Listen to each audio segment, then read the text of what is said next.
감사합니다. 며칠 전부터 이제 장마가 와서 날씨가 굉장히 또 흐리고 바람도 좀 불고 굉장히 또 좋은 것 같습니다. 무더위가 이제 앞으로 이제 올 텐데 여러분들 각자가 건강을 잘 조심하면서 하나님 앞에 귀하게 쓰임받는 또한 귀한 삶을 살아내는 여러분들이 되기를 주님의 이름으로 축원드립니다. 여러분들 예배에 나올 때마다 항상 내가 오늘도 말씀 안에서 늘 하나님이 우리와 함께 하시지만 또 예배 가운데 하나님의 말씀 안에서 우리 하나님의 주시는 그런 은혜가 무엇인가, 또 말씀 가운데서 내가 하나님을 꼭 만나는 그런 시간을 갖겠다라고 하는 그런 신앙을 가지고 하나님의 기도하면서 간절히 말씀을 사모하는 여러분들이 되기를 주님의 이름으로 축원드립니다. 이제 오늘 말씀은 이제 읽은 말씀 짧은 그런 내용의 말씀입니다. 예수님께서 이제 성전 청결하는 그런 말씀이시죠. 우리가 이 말씀을 통해서 거룩한 집에 대한 그런 제목을 가지고 함께 은혜를 나누는 시간을 갖겠습니다. 특별히 말씀에 집중하셔서 하나님께서 이 말씀을 통해서 우리에게 주시는 그런 교훈된 그런 말씀이 무엇인가, 우리 말씀을 잘 부여잡을 수 있는 그런 자들이 되어야 돼요. 그래서 사도 바울도 빌립보서에 이제 그런 말씀을 했잖아요. 너희는 내게 배우고 받고 듣고 본 바를 행하라. 이제 그러잖아요. 행하라. 행하면 굉장히 중요한 거예요. 받고 듣고 본 바를 거기서 끝나면 아니 되죠. 그건 지식에 불과한 그런 말씀에 불과한 거예요. 우리는 삶 가운데서 그 말씀을 통해서 살아낼 줄 아는 그런 자들이 되어야 된다는 거예요. 그래서 먼저 그 말씀을 듣고 그 말씀이 어떠한 말씀인가, 하나님께서 나에게 이런 말씀을 통해서 어떠한 삶을 살기를 원하는가에 대한 것을 잘 생각하면서 우리의 삶 가운데서 그 말씀에 맞게 적절하게 선택하고 또한 살아내는 그런 자들이 되어 우리가 믿음이 하나하나씩 성장되어 가는 것입니다. 이 시간에도 이 강단을 통해 주신 하나님의 말씀이 무엇인가, 하늘이 열리게 해달라고 그런 간절한 마음을 가지고 하나님의 기도하면서 말씀을 잘 듣는 여러분들이 되기를 바랍니다. 우리가 마가복음을 이제 늘 그 말씀을 가끔 이렇게 하잖아요. 마가복음을 쓰여진 그러한 목적이 무엇인가? 1장 1절에 나오잖아요. 하나님의 아들 예수 그리스도의 복음의 시작이라 그랬잖아요. 시작. 자, 시작부터 이제 뭐예요? 시작이 있으면 마침이 있잖아요. 그런 또한 시작과 마침을 가기 위해서 과정이 있잖아요. 과정. 우리가 지금 그 말씀의 과정을 가고 있는 가운데 있는데, 이제 거의 한 100m 이제 결승점이라고 하면은 거의 한 80m 정도 이렇게 와 있어요. 예수님께서 이제 갈릴리 사역을 마치시고 마지막 이제 예수님께서는 공생의 기간 동안에, 물론 그 전에 어렸을 적에 성경에 보게 되면 이제 예루살렘에 와서 또 제사 드리는 그런 방법과 또 12살 때 또 유월절을 따라서 예루살렘에 와서 제사 드리는 그런 말씀이 기록되어 있어요. 그 이후에는 말씀이 기록되지 않았다고 해도 우리가 추측해 볼 수 있는 것은 매년 부모님과 함께 예루살렘에 오셨겠구나라고 하는 그런 생각을 갖게 됩니다. 이제 공생의 기간 동안에 3년 동안 예수님께서는 예루살렘으로 약 3번 정도 이렇게 방문하시게 됩니다. 그러면서 이제 오늘 읽은 그 말씀은 마지막 예루살렘에 방문하셔서 이제 예루살렘 성전에 들어가시는 거예요. 마지막 일주일 동안 일어나는 그런 말씀이 되는 거예요. 아까 제가 한 80m 왔다고 하는 것은 이제 나머지 예수님께서 최고점에 있는 예수님의 십자가 사건과 또한 죽음과 부활 사건을 통해서 또 하나님의 보좌 우편의 승천 사건을 통해서 예수님의 구속사가 마무리되어 가고 있는 것이죠. 그런 가운데 오늘 읽은 말씀은 이제 3년이 다 되어가는 그런 과정 가운데서 예수님께서 이제 예루살렘에 오셔서 성전에 들어가셔서 성전 청결하는 그런 사건이에요. 그런데 이제 다른 말씀에 보게 되면은 예수님께서 또 성전 청결 그런 사건이 또 나와요. 그것은 이제 요한복음에만 기록되어 있는 말씀인데, 오늘 읽은 그 말씀은 3년 차에 예수님께서 이제 성전에 들어가서 성전 청결하는 그런 말씀은 공간복음은 이제 마태, 마가, 누가복음의 공간복음이라고 그랬잖아요. 4복음서를 하게 되면 요한복음까지 포함되는 말씀이지만은, 그러나 요한복음은 이 공간복음, 마태, 마가, 누가복음에 기록되지 않은 말씀이 거의 한 90% 이상이 있어요. 그렇기 때문에 이제 같은 공간복음에나 그러지 않고 복음서라고 이렇게 말씀을 하고 있죠. 오늘 읽은 그 말씀은 이제 공간복음에 다 기록된 말씀인데, 우리 한번 말씀을 보겠습니다. 하나씩. 자, 이 말씀을 보니까 지금 우리가 읽은 그 말씀이지만 제가 한번 읽어보겠습니다. 그들이 예루살렘에 들어가니라. 예수께서 성전에 들어가서 예루살렘에 갔지만 또 예루살렘 안에 성전이 있잖아요. 성전에 들어가서 성전 안에서 매매하는 자들을 내쫓으시며 돈 바꾸는 자들을 상과 비둘기 파는 자들의 의자를 둘러보시고 아무나 물건을 가지고 성전으로 지나다니시면 허락지 아니하시고 자 이에 가르쳐 이르시되 기록된 바 내 집은 만민이 기도하는 집이라. 자, 내 집, 아까 보니까 성전, 내 집, 기도하는 집, 이 말씀을 잘 기억하고 계세요. 이라 칭함을 받으리라 하지 아니하였느냐. 그런데 너희들은 강도의 소굴을 만들었도다 하시매 대제사장들과 서기관들이 듣고 예수를 어떻게 죽일까 하고 꾀하니 이는 무리가 다 그의 교훈을 놀랍게 여김으로 그를 두려워함이로라. 이게 예수님께서 이제 마지막으로 구속의 은혜를 이루시기 위해서 예루살렘에 가셔서 성전에 들어가셔서 이제 성전 청결하는 그런 사건을 이렇게 기록하고 있는 말씀입니다. 자, 그런데 예수님께서 공생의 1년 차에 이제 요한복음에 이와 비슷한 그런 말씀을 하고 있어요. 이제 보니까, 노란 박스에 있는 건 이제 여러분들이 있겠습니다. 자, 14절에 성전 안에서 소와 양과 비둘기 파는 사람들과 돈 바꾸는 사람들이 앉아 있는 것을 보시고, 15절 시작. 노끈으로 채찍을 만드사 양이나 소를 다 성전에서 내쫓으시고 돈 바꾸는 사람들의 돈을 쏟으시며 상을 엎으시고 비둘기 파는 사람들에게 이르시되 이것을 여기서 가져가라. 내 아버지의 집으로 장사하는 집을 만들지 말라 하시니 예수께서 대답하여 이르시되 너희가 이 성전을 헐라 내가 사흘 동안에 일으키리라. 시작. 유대인들이 이르되 이 성전은 46년 동안 지었거늘 내가 3일 동안에 일으키겠느냐 하더라. 그러나 예수는 성전된 자기 육체를 가리켜 말씀하신 것이라. 이 말씀이에요. 이제 비슷한 내용이잖아요. 이제 1년차 예수님께서 예루살렘에 가셔서 성전에 들어가셔서 이제 성전을 청결하는 그런 사건을 우리가 요한복음에서 이렇게 말씀을 봤어요. 그리고 특별하게 이제 요한복음에서 나오는 말씀은 이 성전을 헐어라. 그럼 내가 사흘 만에 일으키겠다라고 하는 그런 말씀을 말씀하고 있어요. 우리가 이제 이런 말씀을 보게 되면은 성전, 내 집, 아버지의 집 이런 단어가 같은 내용이면서도 다른 표현을 하고 있는 그런 말씀이잖아요. 이 말씀에 중점적으로 오늘 이 말씀이 어떠한 말씀인가? 하나님께서 오늘 나에게 주신 그런 말씀이 본문 말씀에서 주어지는 말씀이 어떠한 말씀인가? 잘 생각하면서 잘 사모하는 가운데 듣는 여러분들이 되기를 주님의 이름으로 부탁드립니다. 자, 이것을 알기 위해서 우리가 먼저 율법에 대해서 좀 이렇게 알아야 돼요. 율법이 무언가? 이제 간략하게 몇 가지 말씀을 통해서 율법에 대한 것을 일단 크게 잘 정리하고 그리고 난 다음에 이 말씀을 보아야 이 말씀을 잘 이해할 수가 있어요. 자, 율법은 무엇인가? 자, 하나님께서 이제 모세를 통해서 율법을 이스라엘 백성들에게 주어졌잖아요. 그런데 그 주어진 목적이 무엇인가? 너희가 이 율법을 지켜라! 라고 하는 건가? 그런가요? 자, 율법의 말씀을 이제 잘 보게 되면 신약에서도 율법의 말씀을 잘 이제 설명하고 있거든요. 이제 조금 이따 그 말씀을 볼 것인데 이 목사가 이제 율법에 대한 것을 크게 두 가지로 이렇게 한번 정리를 한번 해봤어요. 자, 율법은 하나님께서 모세를 통해 이스라엘 백성들에게 주어진 그런 율법이 무엇인가?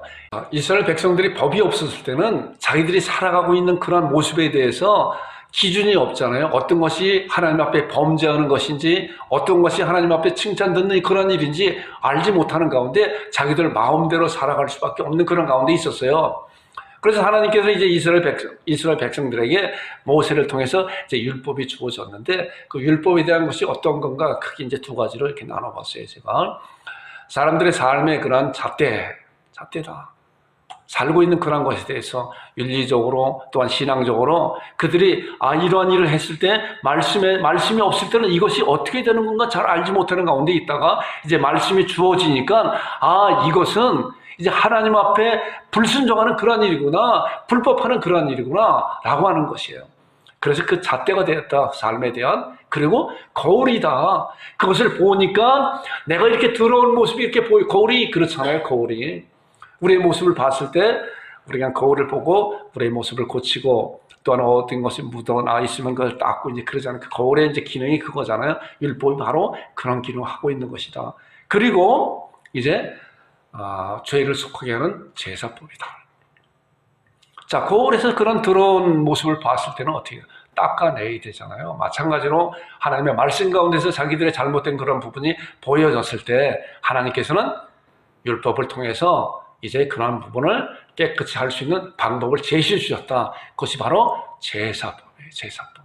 그러니까 율법을 크게 보게 되면 하나님께서 이제 이 제사법을 통해서 이스라엘 백성들을 하나님 앞에 쓰임받는 하나님의 올바로 의로운 자로 세움받게 하는 그런 과정 가운데 이스라엘 백성들에게 이제 율법이 주어졌다라고 하는 그런 말씀이에요. 자, 이제 그렇기 때문에 우리가 율법의 제사법을 보면 제사법이 어떤 거예요? 제사법은 법이 있어야 되고 하나님의 언약이 있어야 되고 또한 제사장이 있어야 되고 또한 뭐예요? 성전이 있어야 되고 제물이 있어야 되잖아요.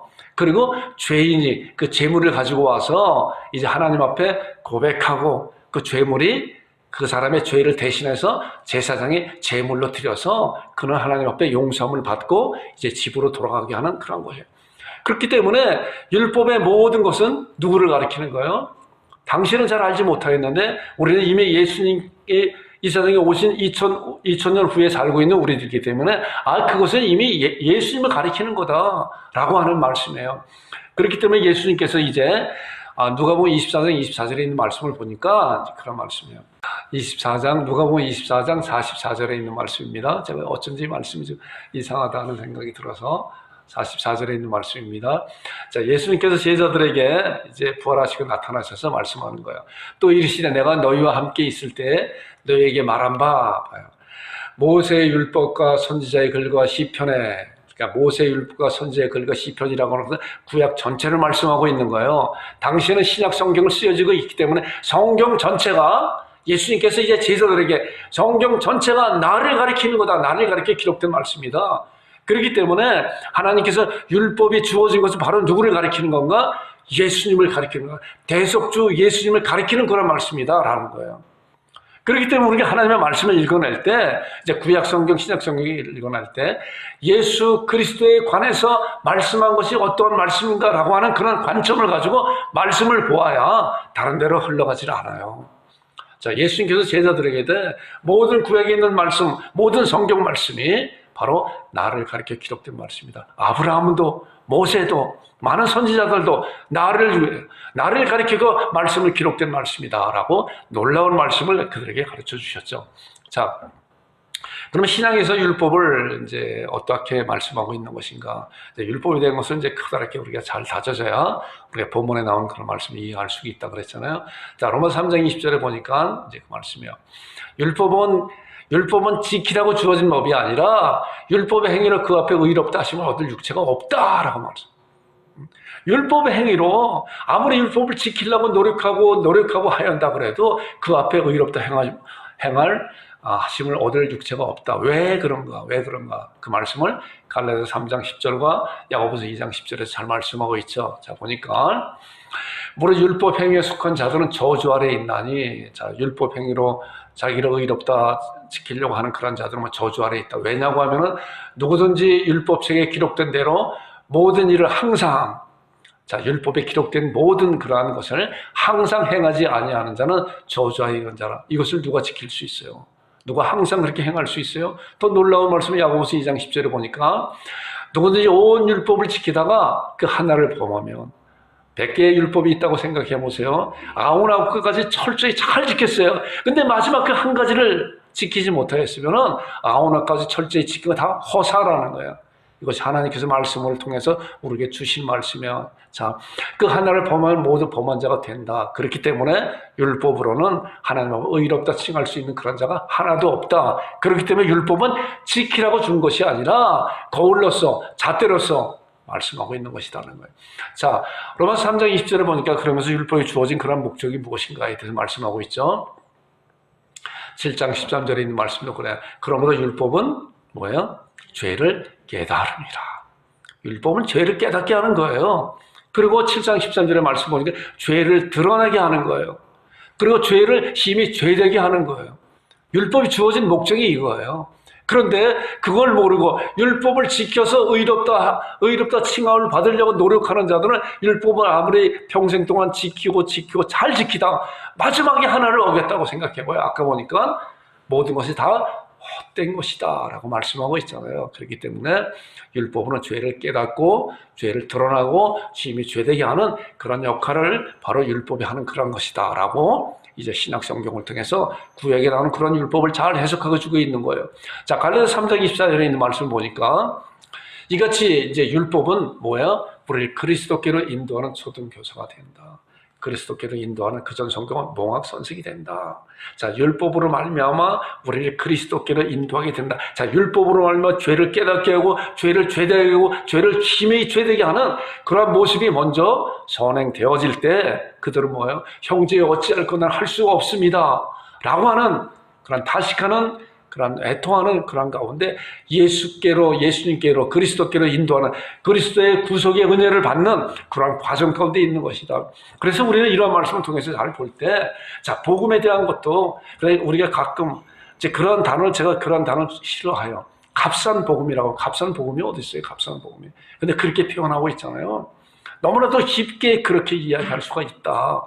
바로 율법으로 하면 정말 애통함을 끌어내는 그가 하나님 앞에 내가 이렇게 잘못했구나라고 하는 애통함이 있을 때 예수 그리스도의 놀라운 은혜가 그에게 정말 그 은혜가 그에게 감격적으로 놀랍게 하나님의 크신 은혜로 그의 죄를 사해 줄 수 있는 놀라운 은혜를 경험하게 된다는 거예요. 자, 이 말씀도 마찬가지로 율법으로 말하면 우리가 죄를 깨닫게 하고 이게 어찌 할까? 그런데 이것이 바로 그리스도께로 인도하는 초등교사의 역할을 하는 것이 바로 율법이다라고 하는 말씀이에요. 자, 다음에 나오는 말씀은 그 율법이 무엇이냐? 이 목사도 이 말씀을 잘 이제 인용하죠. 히브리서 10장 1절에 나오는 말씀인데 율법은 장차오는 것의 그림자일 뿐이다. 참 형상이 아니다. 자, 율법이 그런 거예요. 참 형상이 아니다. 자, 이 말씀에서 이제 참 형상이 누구예요? 예수님이시잖아요. 율법은 예수님을 가르치는 거예요. 예수님이 이 세상에 오신 것, 그리스도가 이 세상에 오신 것을 가르치는 거예요. 율법은 장차 올 일의 그림자일 뿐이 참 형상이 아니므로 해마다 늘 드리는 제사로는 나오는 자들 언제나 온전하게 할 수 없다. 자, 율법을 통해서 제사 드리는 그러한 방법은 뭐예요? 하나의 다 그림자적으로 보여주는 것인데 이제 완전한 율법의 완전한 성취하는 그분이 오실 건데 그분이 그리스도고 그분이 바로 예수님이시고 그분이 단번에 영원한 제사를 드리는 것은 다시는 제사 드릴 필요가 없는 완전한 제사를 드릴 분이 그분이 오실 것이다. 이 말씀이 이제 그런 말씀을 이제 조금이나마 보여주는 그런 말씀이잖아요. 율법은 장차오는 좋은 일의 그림자일 뿐이고 참 형상이 아니다. 해마다 늘 드리는 같은 제사로 나오는 자들을 언제나 온전하게 올 수 없다. 이걸 좀 바꿔보면은 한 번에 드린 예수님의 제자는 언제나 완전한 제사를 드렸다라고 하는 말씀이잖아요. 자, 갈라디아서 3장 19절에 이 말씀과 연결되는 그런 말씀이에요. 그런즉 율법이 무엇냐? 율법이 무엇냐? 자, 보면은 범법함을 인하여 더워진 것이라. 자, 범법함을 인하여 하나님께서 모세를 통해서 이제 법을 주어졌다라고 하는 그런 말씀이에요. 천사들을 통해 한 중보자의 손을 베푸신 것인데, 자, 모세를 통해서 베푸신 그런 말씀인데 언제까지 있을 것이냐? 약속하신 자손이 오시기까지 있을 것이다. 자, 율법은 주어진 시간이 있고 또한 율법의 기능이 마치는 시간이 있다. 그 마치는 시간이 뭐예요? 모세로부터 주어진 그 율법이 이제 약속하신 자손이 우린 잘 알잖아요. 예수 그리스도라. 그분을 통해서 이제 모든 율법의 마침이 될 것이다. 그렇기 때문에 로마서 10장 4절에도 율법은 예수 그리스도를 모든 믿는 자의 를 의롭다 하기 위해 율법의 마침 성취되었다라고 말씀을 하고 있는 것이에요. 자, 이런 가운데 우리가 말씀을 이제 보면은 예수님께서 이제 이런 과정 가운데 있는 것이잖아요. 예수님께서 이제 율법의 성취자로 이 세상에 오셔서 그 율법을 성취하기 위해서 복음의 시작인데 복음에 마치기 위해서 그런 과정 가운데서 이제 8부 농설까지 올라가신 거 아니에요. 그래서 성전에 들어가서 성전 안에 있는 그런 자들에게 말씀하고 있는 것이 이 말씀이에요. 이에 가르쳐 이르시되 기록된 바 내 집은 만민이 기도하는 집이라 칭함을 받으리라 하지 아니했느냐. 너희들은 강도의 소굴을 만들었다. 자, 보니까 이제 성전을 통해서 하나님 앞에 제사 드리는 그런 장소는 이들을 뭐예요? 강도의 소굴로 만들었다. 이 집, 내 집이 만민이 기도하는 집이라 하시고 또 이제 요한복음 2장 16절에 보니까 비둘기 파는 사람들에게 이르시되 이것을 여기서 가져와라. 내 아버지의 집으로 장사하는 집을 만들지 말라. 자, 내 집이라 했잖아요. 지금 이제 율법에 대한 말씀을 잘 좀 정리하고 난 다음에 그리고 이 말씀을 보면은 이 말씀을 보니까 예수님께서 성전을 뭐라고 말씀하고 있죠? 내 집이다. 만민이 기도하는 집이다. 내 아버지의 집이다. 장사하는 집으로 만들지 말아라. 라고. 집이에요. 자, 집은 뭐예요? 집이 주인인가요? 그 안에 살고 있는 사람이 주인이잖아요. 집은 하나에 그 살고 있는 사람을 위해서 있는 것이잖아요. 성전도 마찬가지 어떤 것인가? 자, 말씀을 통해서 보겠습니다. 자, 율법의 이제 성전의 변화도를 잘 봐야 돼요. 성전의 변화도가 어떤 것인가? 자, 보니까 처음에 이제 하나님께서 모세를 통해서 율법이 지어지고 율법의 가장 중요한 핵심은 제사라고 그랬잖아요. 그래서 그 제사는 뭐예요? 성전을 통해서 제사장들이 제물을 가지고 온 죄인들을 위해서 하나님 앞에 제사 드리는 것이잖아요. 자, 모세의 성막이 이제 하나님께서 율법을 통해서 모세가 성막을 짓게 되죠. 이때 지은 것은 이동식이잖아요. 이동식. 그런 여러 가지 이제 그런 가운데 이제 이스라엘 백성들이 가나안 땅에 정착하면서 다윗 왕이 준비한 모든 것을 이제 다윗 왕의 아들인 솔로몬이 성전을 완성시키잖아요. 자, 그리고 이제 그 성전에 여러 가지 많은 우여곡절을 많이 겪고 오죠. 바벨론에 이제 또 침략을 받아서 파괴가 되고 또 다시 이제 바사라고 하는 그런 나라가 세워져서 수르바벨을 통해서 성전을 또 재건케 하고 또 다시 또 그것이 또 파괴되고 여러 가지 하는 그런 가운데 헤롯 성전이 이제 또 재건되게 되죠. 그리고 나중에 주 70년 후에 로마의 그 디토 장군을 통해서 예루살렘 성전이 완전히 파괴되고 지금 우리가 보고 있는 통곡의 벽이라고 하는 그것만 남아있는 것이죠. 지금까지. 나머지는 다 헐어버렸죠. 예수님께서도 헤롯 성전을 보면서 돌 하나도 돌에 남지 않고 다 헐어버릴 것이다 라고 예언한 그런 말씀이 있잖아요. 그런데 우리가 읽은 그 본문에 대한 그 말씀은 이제 헤롯 성전 재건대에 대한 그 시기에 이제 예수님께서 예루살렘에 들어가셔서 성전에 들어가 있는 그런 모습이에요. 자, 보려면은 이 성전이 어떤 것인가? 예수님께서 왜 내 집, 만민이 기도하는 집, 그걸 장사하는 사람을 만들고 왜 강도의 소굴을 만들었느냐라고 하는 그런 말씀을 한 거가 바로 이 성전이 어떤 것인가? 하나님께서 모세를 통해서 이제 성막을 만들게 했잖아요. 그래서 모세가 이제 그것을 다 만들고 난 다음에 마지막으로 만들고 난 다음에 하나님께서 임재하신 그 말씀이 이 말씀이에요. 잘 보세요. 그럼 또 성막과 제단주의 뜰을 포장을 치고 또 뜰문에 휘장을 다니라. 모세가 이같이 역사를 다 마쳤다. 하나님께서 말씀하신 그대로 이제 성막을 다 지었습니다. 다 짓고 나니까 어땠느냐?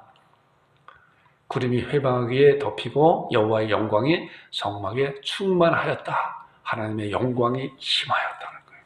어디에요? 하나님께서 말씀을 통해서 주어진 그 말씀대로 모세가 다 짓고 난 다음에, 그렇기 때문에 이 성막은 하나님이 임재하시는 거예요. 임재하시는 곳이에요. 그 성막이 이제 솔로몬 성전을 통해서 이제 헤롯 성전까지 왔잖아요. 그래서 많은 사람들이 이제 그 성전을 통해서 하나님 앞에 자기의 죄를 고백하고 제물을 드리고 제사장을 드리고 거기서 하나님과의 만남의 장소가, 하나님이 임재하시는 장소가 성전이라는 거예요. 그렇기 때문에 예수님께서 그런 말씀을 하는 거예요. 자, 이에 가르쳐 이르시되 기록된 바 내 집은, 자, 지금 이제 모세를 통해서 주어진 그 말씀을 보니까 하나님의 임재하시는 곳이 성막이잖아요. 성전이잖아요.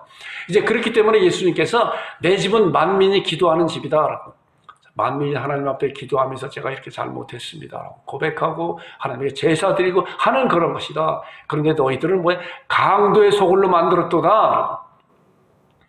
또 요한복음에 나오는 2장에 나오는 말씀 보니까 비둘기 파는 사람들에게 이르시되 이것을 여기서 가져오라. 내 아버지의 집으로. 그렇잖아요. 예수님 당시에 헤롯 성전을 보고 예수님께서는 이곳은 하나님이 임재하신 곳이다. 그런데 너희들은 장사치의 소굴로 만들었다. 강도의 소굴로 만들었다. 자, 강도가 뭐예요? 남의 것을 강제로 흉기를 가지고 억압을 가지고 빼앗는 거 아니에요? 이들의 종교 지도자들은 어땠어요? 하나님의 거룩한 장소를 뭐예요? 자기들의 입속을 차리려고 강도, 칼만 안 들었을지 칼 들은 것보다 더하게 하나님의 이름을 팔면서 성전을 팔아가면서 많은 장사들에게 자기의 뒷주머니 차는 그러한 일을 서슴지 않고 하는 그런 모습을 보면서 예수님께서 그들에게 강도의 소굴을 만들었다. 내 집은 만민이 기도하는 집인데 너희들 강도의 소굴을 만들었다고 이렇게 엄청난 책망을, 저주를 퍼붓는 그런 말씀이에요. 자, 그 다음에 나오는 말씀 보니까 이제 예수님께서 이제 또 놀라운 말씀은 요한복음에 말씀하고 있어요. 예수께서 대답하여 이르시되 너희가 이 성전을 헐어라. 성전을 헐어라. 그러면 내가 4월 동안에 일으키리라. 유대인들이 이르되 이 성전은 46년 동안 지었거늘 아직도 짓고 있는데 어떻게 네가 3일 동안 일으키겠느냐라고 하는 그런 말씀을 해요. 그런데 예수님께서는 말씀한 그 내용이 그러나 예수는 성전된 자기 육체를 가리켜 말씀한 것이라. 자, 우리가 이런 말씀을 볼 때, 자, 이제 헤롯 성전, 모세를 통해서 성막이 주어지고 솔로몬 성전, 수르바벨 성전, 그리고 여러 가지 우여곡절을 통해서 이제 헤롯 성전이 주어졌잖아요. 그런데 이제 예수님께서 그 헤롯 성전을 보면서 자, 뭐라고 말씀합니까? 자, 이 성전을 헐어라. 내가 성전이다, 내가 성전이다. 라고. 아까 보니까 율법은 장차오는 것의 그림자의 차의 홍상이 아니라 날마다 나오는 자들을 온전히 할 수 없다라고 말씀한 것 같이 이제 예수님께서 갈라디아서 3장 19절에 나온 그런 말씀도 이제 주어진 때가 있고 그리스도의 때가 있다. 마칠 때가 있다라고 말씀한 것 같이 예수님께서 이제 마칠 그 때를 성전의 마침의 때를 이제 말씀하고 있는 거예요. 자, 이 성전을 헐어버려라. 그러면 내가 다시 4월 만에 일으킬 것이다. 이 성전은 자기 육체를 가리켜서 말씀하고 있는데 바로 내가 이 성전이다라는 거예요. 자, 예수님께서는 성전도 되시며 또한 제물도 되시고 또한 제사장이 되시잖아요. 자, 성전에서 제사 드리는 것은 뭐예요? 언약이 있어야 되고 말씀이 있어야 되잖아요. 그리고 제사장이 있어야 되고 그리고 성전이 있어야 되고 그리고 제물이 있어야 되잖아요. 그런데 예수님께서 스스로 내가 그 모든 것이다, 내가 모든 것이다 라고 말씀하고 있는 거예요. 자, 말씀을 보겠습니다. 그러나 예수는 성전된 자기 육체를 가리켜 내가 성전이다 라고 예수님께서 스스로 말씀하고 있는 거예요. 그리고 예수님은 내가 유월절 양이다, 제물이다 라고 말씀하고 있어요. 그 다음에 예수님은 내가 제사장이다. 그렇게 예수님이 스스로 예수님 혼자 내가 제사장도 되며 제물도 되고 내가 성전이 된다. 내가 말씀도 된다. 그렇기 때문에 나는 이 성전에서 이역까지 내려왔었던 그런 모든 것의 완성으로 할 수 있는 그런 자가 되는 것이다 라고 말씀하고 있는 거예요. 그런데 그 예수님께서 이러한 모든 것을 다 이루시고 어떠셨어요? 십자가의 상에서 돌아가시고 죽음과 부활을 통해서 또한 승천을 통해서 하나님 보호자 우편에서 이제 우리를 위해서 간구하시는 대제사장의 역할을 하시면서 이제 예수님이 승천하시고 성령님께서 이 세상에 오셨잖아요. 이제 예수님의 그 역할을 누가 하는 것인가? 누가 하는 것이죠? 바로 이 말씀이에요. 자, 하나님의 자녀들인 우리 자녀들은 어떤 신분인가 잘 보세요. 말씀을 보니까 너희가 하나님의 성전이야. 우리가 하나님의 성전이라는 거예요. 자, 성전이 뭐예요? 하나님의 임재하시는 곳이잖아요. 너희가 하나님의 성전이고 하나님의 성령이 너희 안에 거하시는 거 알지 못하느냐. 하나님의 자녀가 된 자들은 그 안에 성령께서 와 계시잖아요. 이제 예수님은 하늘로 승천하셔서 하나님의 보좌 우편에 계시고 예수님께서 스스로 내가 성전이요, 내가 제물이요, 내가 대제사장이라고 말씀했는데 그 내용을 그 사역을 이제 예수님의 제자들에게 지금 우리들에게 하나님의 자녀들에게 주어졌는데 우리는 이 말씀을 통해서 분명히 그런 사실을 보아야 돼요. 너희가 하나님의 성전이고 하나님의 성령이 너희 안에 거하시는 걸 알지 못하느냐. 우리가 하나님의 성전이에요. 믿으세요? 믿으세요. 말씀을 통해서 하나님이 나를 성전이라고 칭하시고 계세요. 왜? 내 안에 삼위일체 하나님이 계시기 때문에 성령님을 통해서 계시기 때문에 그런 거예요. 그 다음에 우리를 또 제물이라고 말씀했어요. 그러므로 형제들은 내가 하나님의 모든 자비 없이 너희를 권하노니 너희 몸을 하나님의 기뻐하시는 거룩한 산 제물로. 우리가 제물이에요. 예수님도 아까 제물이라고 그랬잖아요. 우리가 제물이라는 거예요. 하나님 앞에 우리는 이제 제물로 드려져야 된다는 거예요. 자, 그 다음에 말씀 보니까 베드로전서 2장 5절에 있는 말씀은 너희가 산돌같이 신령한 집으로 세워지고 예수 그리스도로 말미암아 하나님의 기쁘시게 받을 바 신령한 제사를 드릴 뭐예요? 거룩한 제사장이다. 자, 그러니까 우리도 예수님과 같이 이제 예수님께서 주어진 그런 말씀 가운데서 우리가 하나님의 성전이 되었고 그 다음에 제물이 되었고 그 다음에 제사장이 되었다. 우리도 하나님 앞에 드려질 수 있는 그러한 자들이 되었다는 거예요. 성전이. 자, 그런데 또 보면은 이제 하나님께서 교회가 성전이다라고 말씀하고 있어요. 우리는 교회 안에 이제 지체잖아요. 지체. 자, 보니까 디모데전서 3장 15절에 보니까 자, 이제 성전의 이제 변화도를 지금 말씀을 보고 있는 거예요. 자, 만일 내가 지체하면 너로 하여금 하나님의 집에서 하나님의 집이 어디예요? 교회잖아요. 어떻게 행해야 할지 알게 하려 함이라. 이 집은 뭐야? 살아계신 하나님의 교회다. 진리의 기둥과 터다. 자, 우리가 성전이면서 또 이 성전들이 모인, 우리는 그 교회는 하나의 지체로서의 성전이고, 이제 교회는 연합된 교회로서의 성전이잖아요.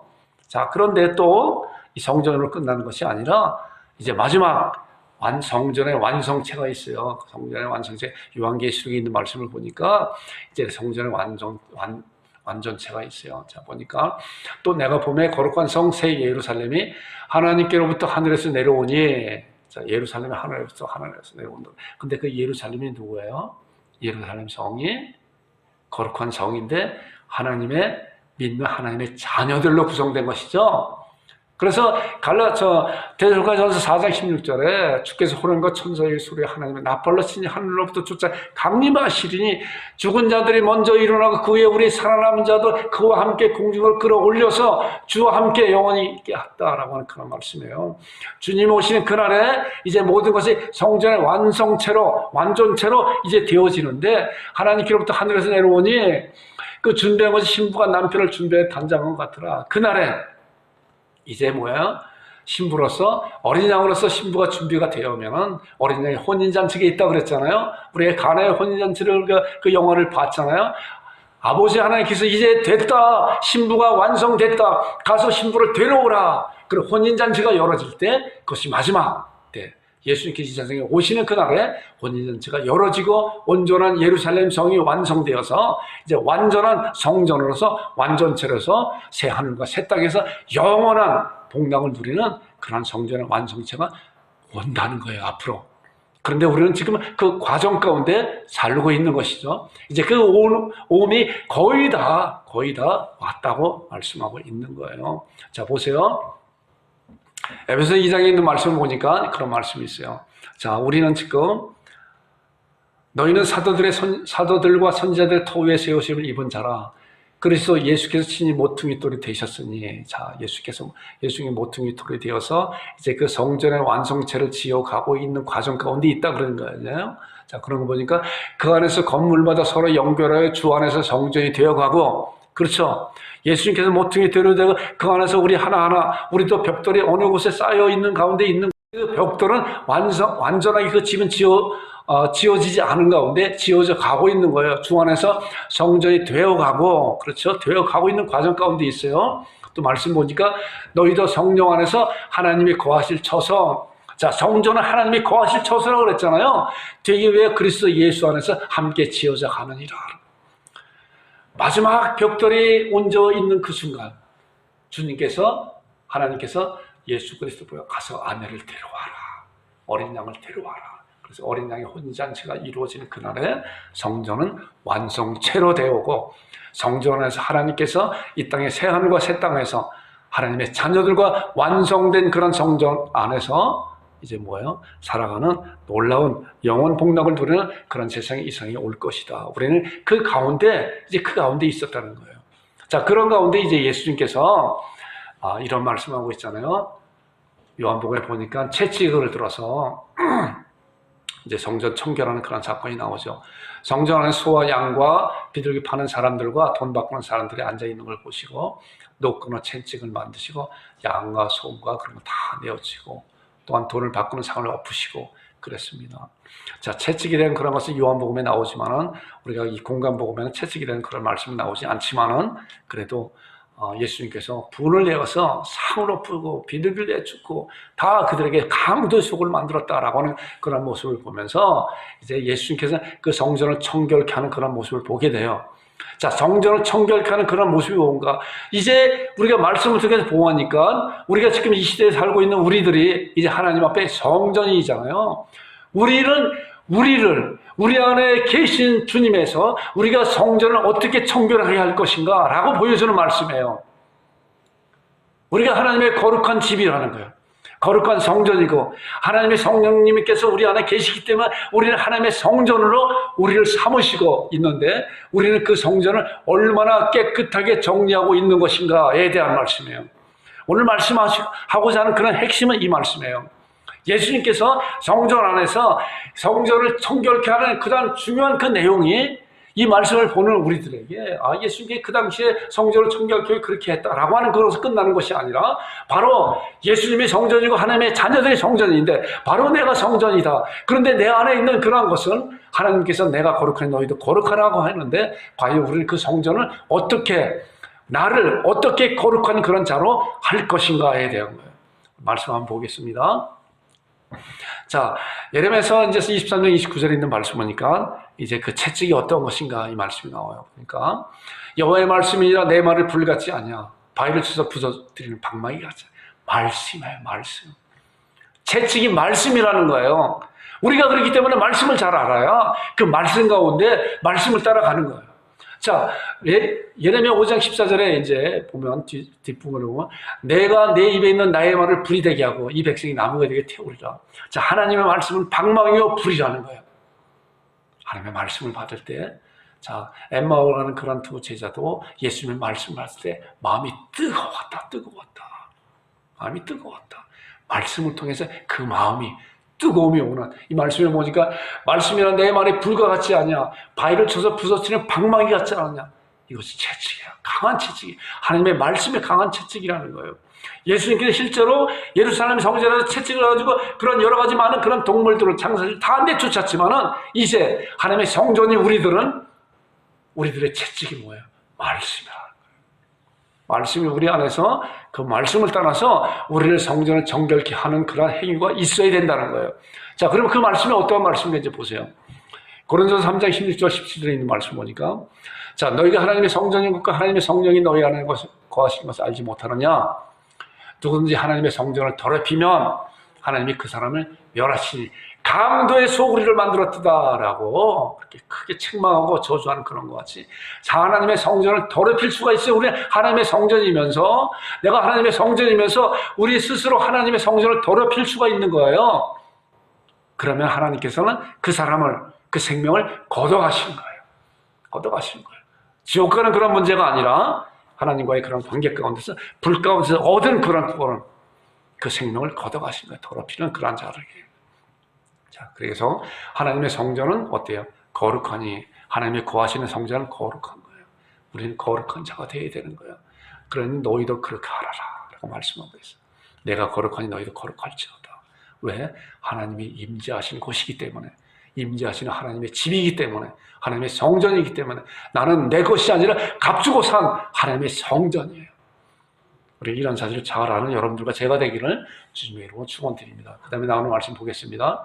잠언 6장에 있는 말씀 보니까 자, 내 아들아 내 아비의 명령을 지키면 내 어머니의 법을 떠나지 말고 그것을 항상 내 마음에 새겨 내게 모으라. 그것이 뭐예요? 하나님의 말씀이에요.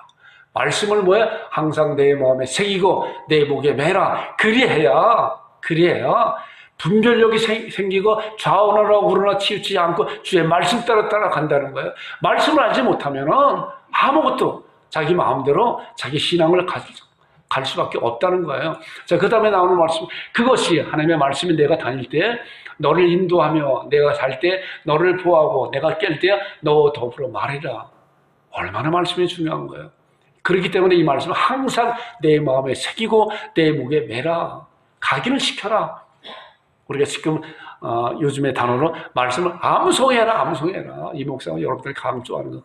말씀을 암송해라. 그래야만이 그 말씀이 내가 다닐 때 너를 인도하고 내가 잘 때 너를 보호하고 내가 깰 때 너가 더불어 말해라. 그리고 그 말씀이 어떻게 우리 인도해 줄까? 뒤에 나오는 말씀이에요.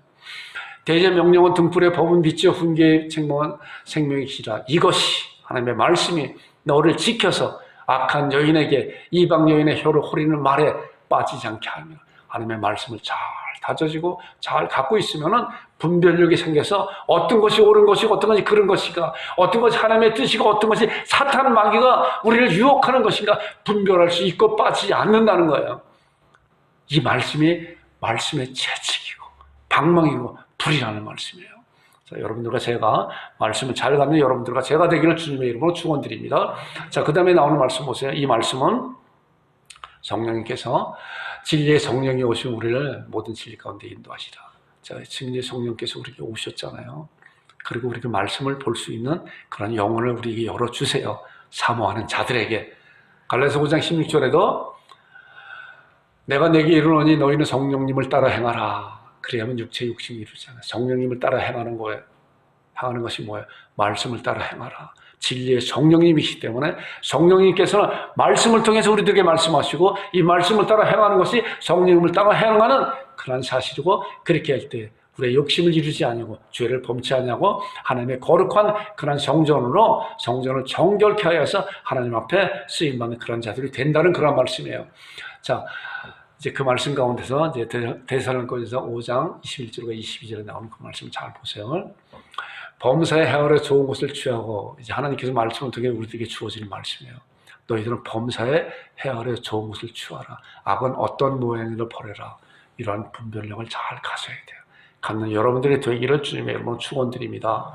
자, 그리고 평강의 하나님이 친히 너희를 온전히 거룩하게 하시고, 그런 자들에게 거룩하게 하시고, 또 너희의 온 영과 혼과 몸이 우리 주 예수 그리스도께서 강림하실 때 흠없게 보존되기를 원하노라. 우리가 하나님의 성전이기 때문에 예수님께서 강림하실 그때, 재림하실 그때 흠없게 우리의 온 영과 혼과 몸이 흠없게 보존되기를 원한다고 말씀하고 있어요. 여러분, 이 말씀을 받으시는 여러분들이 되기를 바랍니다. 주님이 오시는 그날에 내가 여기 있습니다 라고, 내가 거룩한 하나님께서 주어진 그런 성전을 거룩하게 청결하면서 이렇게 삶을 살아냈습니다 라고 고백하는 여러분들이 되기를 주님의 이름으로 축원드립니다. 자, 나오는 말씀 디모데전서 6장 14절에도 이제 6장 17절로 쭉 나오는 말, 돈을 사랑하면 일만하게 뿌리라. 이걸 탐내는 자는 미혹을 받아 믿음에 떠나 많은 것임으로 자기를 찔렀도다. 오직 너의 하나님의 사람아, 이것들을 피하고 의와 경건과 믿음과 사랑과 인내의 온유를 따르고 믿음의 선한 싸움을 싸라. 이제 이런 말씀 가운데 나오는 14절에 나오는 말씀이 뭐야? 우리 주 예수 그리스도께서 나타나실 때까지 흠도 없고 책망을 맛이 없는 이 명령을 지켜라. 그 명령이 지금 쭉 말씀한 대로 10절부터 쭉 나오는 그런 말씀이에요. 이 명령을 지켜라. 흠도 없고 책망을 거두고. 자, 그 다음에 나오는 말씀 보세요. 그런즉 이 말씀은 잘 알잖아요. 먹든지 마시든지 무엇을 하든지 다 하나님의 영광을 위하라. 우리에게 말씀을 통해서 우리에게 채찍을 가하고 있는 거예요. 말씀을 주시는 거예요. 너희는 먹든지 마시든지 무엇을 하든지 하나님의 영광을 위하라. 왜 그렇죠? 하나님께서 예수 그리스도를 통해서 예수 그리스도의 피값으로 나를 사줬기 때문에 이제 너는 너희 것이 아니라 하나님께서 피값으로 산 하나님의 성전이다 라고 말씀하기 때문에, 그렇기 때문에 너희는 먹든지 마시든지 무엇을 하든지 하나님의 영광을 위하여 하라라고 하는 그런 명령에 우리는 아멘, 제가 하겠습니다. 저의 권리는 없습니다. 주께서 말씀하신 대로 제가 그렇게 순종하겠습니다 라고 하나님을 고백하며 우리의 삶을 살아내는 여러분들이 되기를 주님의 이름으로 축원드립니다. 자, 이제 마지막 말씀, 이 목사도 이 말씀을 잘 암송하면서 이 말씀을 묵상하고 그랬습니다. 여러분들 이 말씀을 잘 기억해 있다가 말씀 잘 보세요. 디모데후서 4장 7절에 이제 사도 바울이 마지막 이제 죽을 때가 다 되어서 고백하는 거예요. 내가 선한 싸움을 싸우고, 그렇죠? 내가 선한 싸움을 싸우고 나의 달려갈 길을 마쳐 믿음을 지켰다. 내가 선한 싸움을 싸웠습니다. 하나님께서 주신 그런 말씀의 채찍을 가지고 내가 선한 싸움을 싸워서 내가 이제 승리하는 그런 가운데 믿음을 지켰습니다. 믿음을 지켰습니다. 먹든지 마시든지 무엇이든 하나님의 영광을 위해서 제가 이렇게 인내하면서 이겨냈습니다. 우리가 하나님 앞에 승리하는 그러한 법은, 신앙으로 승리하는 것은 처절한 싸움이에요. 영적인 처절한 싸움이에요. 얼마나 많은 유혹이 있는지 몰라요, 우리들에게. 정말 그런 유혹을 우리는 말씀 가운데 어떻게 잘 이겨내야 될 것인가에 대해서 우리는 고민하고, 또한 우리가 쓰러졌을 때 우리는 하나님 앞에 달려가는 거예요. 쓰러졌을 때 거기서 끝나는 것이 아니라 하나님 앞에, 하나님, 제가 또 이런 문제에 대해서 잘못했습니다 라고 하나님 앞에 고백할 때 하나님께서는 그래, 우리를 또 다시 믿음으로 세워주고 또 일으켜주시고 말씀 가운데 인도해 주시는 그런 놀라운 하나님의 은혜를 우리는 경험할 수가 있어요. 우리가 스스로 그것을 인정하고 스스로 그것을 묵인하고 하는 것이 아니라 오히려 하나님 앞에 다 고백하면서 그 문제를 잘 해결하는 여러분들이 되기를 바랍니다. 자, 사도 바울이 나는 선한 싸움을 싸우고 나의 달려갈 길을 마치고 믿음을 지켰다.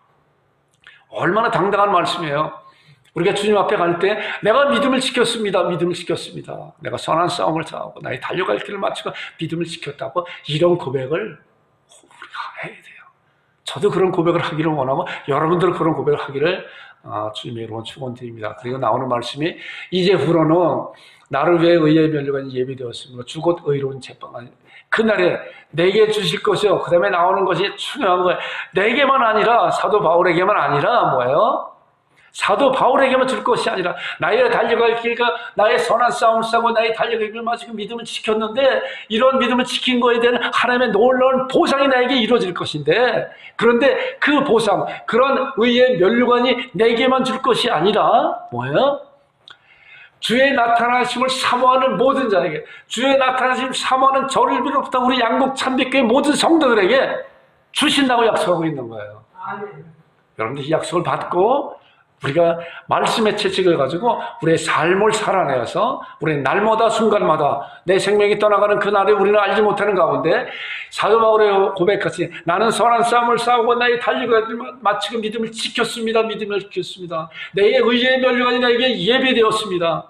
하고 하나님의 감사, 찬송, 영광 돌리면서 살아가는 여러분들과 제가 되기를 주님의 이름으로 축원드립니다. 합심 기도하겠습니다. 그래서 우리는 성전신앙, 우리가 성전신앙을 지금 쭉 봤잖아요. 성전신앙이 모세로부터 헤롯 성전을 통해서 예수님이 성전이고 바로 그 성전이 나예요. 여러분들이에요. 그리고 성전된 자로서 우리 안에 계신 성령 하나님을 통해서 이제 기뻐하심을 받을 수 있는 그런 자들이 되고 그런 자를 거룩하게 살 수 있고 거룩하게 살게 하소서라고 간절히 하나님을 기도하고 또 주님의 제 이름을 사모하는 자가 되게 하여 사도 바울과 같이 그런 고백을 놀랍게 날마다 순간마다 하는 여러분들이 되기를 위해서 우리 기도를 하나님 앞에 기도 올리겠습니다.